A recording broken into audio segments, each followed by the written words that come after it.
warahmatullahi wabarakatuh. Kembali lagi di channel saya, Ayu Sintabella. Di video kali ini masih lanjutan mengenai perangkat pembelajaran yang kemarin sudah saya bahas, yaitu mengenai RPP, dan sekarang saya akan melanjutkan mengenai pembuatan bahan ajar yang digunakan. Nah, kemarin kita membahas mengenai RPP kelas 2 tema 8 subtema 4 pembelajaran 2. Nah, sekarang kita juga akan membahas mengenai bahan ajar di kelas 2 tema 8 subtema 4 pembelajaran kedua. Untuk yang pertama kita bisa cantumkan halaman cover ya. Bisa seperti ini, bisa dikreasikan sekreatif mungkin agar menarik perhatian siswa dalam belajar. Nah, ini saya menyantumkan dari buku tema 8 ya. Tidak lupa menyantumkan judul. Ini saya menyantumkan subtema yang menjaga keselamatan di perjalanan, atau bisa juga menyantumkan judul temanya saja. Tidak lupa diberi identitas, yaitu mengenai bahan ajar kelas 2 SD atau MI semester 2 kurikulum 2013 revisi 2017. Selanjutnya di halaman berikutnya tidak lupa kita harus menyertakan identitas RPP mengenai satuan pendidikan, yaitu SD kelas atau semester tema 8 subtema 4 pembelajaran 2 dengan alokasi waktu 2 kali 35 menit dengan tahun pembelajaran 2021-2022.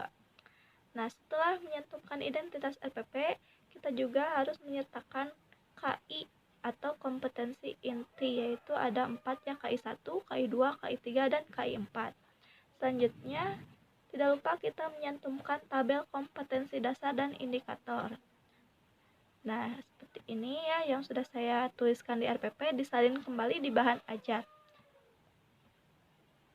PPKN dan Bahasa Indonesia.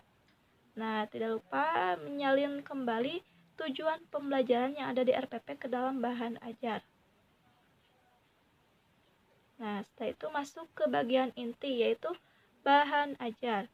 Nah, bahan ajar ini bisa kalian ambil dari buku tema atau buku siswa.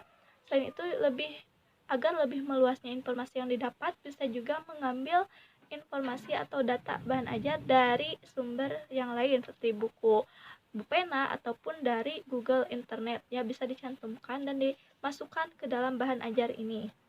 Nah, untuk ini saya cantumkan mengenai teks bacaan, tidak lupa memberikan gambar agar lebih menarik perhatian siswa. Nah, ditulis kembali misalkan cerita apa, masukkan ke dalam bahan ajar ini. Nah, ini saya masukkan ceritanya yang bersumber dari penulisdongeng.co.id. Nah, ini agar menarik perhatian siswa, dicantumkan kembali gambar-gambar yang bisa menarik perhatian siswa ya.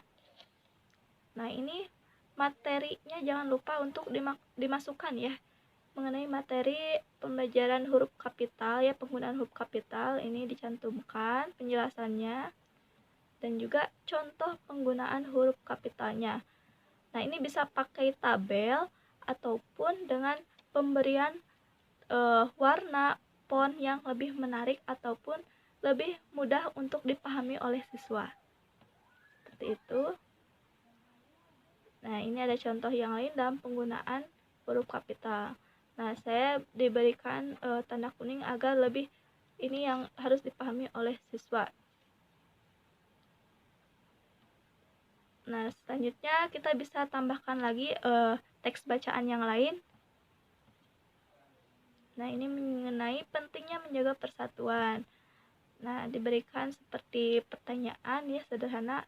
Apakah kamu pernah mendengar semboyan bersatu kita teguh, bercerai kita runtuh? Nah, ini sebuah pertanyaan sederhana ya. Nah, ada juga gambar dan teks bacaan yang memudahkan siswa untuk memahami materi.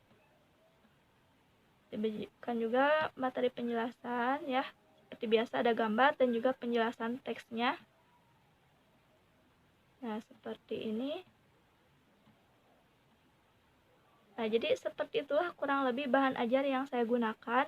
Bisa menyantumkan dari buku siswa, tapi lebih detailnya bisa memasukkan sumber bahan ajar dari internet ya, itu lebih meluas isi materinya. Tidak lupa dalam bahan ajar juga dicantumkan kembali sumber yang didapat. Nah, ini saya mendapatkannya dari buku guru, buku siswa, dan gambar. Nah, Kalau misalkan kalian menyantumkan misalkan ada video pembelajaran, cantumkan saja di sini misalkan dari YouTube ataupun materi dari apa gitu, bisa cantumkan linknya. Nah, baik teman-teman, jadi kurang lebih seperti inilah bahan ajar yang digunakan untuk pembelajaran siswa. Ini bisa dicantumkan lampiran 1 ya, karena dalam perangkat pembelajaran itu diantaranya memuat RPP, bahan ajar, LKPD, dan media pembelajaran. Selain itu ada instrumen evaluasi pembelajaran. Jadi kurang lebih ada 5 ya dari satu perangkat RPP tersebut. Nah, mungkin cukup sekian yang bisa saya sampaikan mengenai bahan ajar yang digunakan. Terima kasih, mohon maaf apabila ada kesalahan.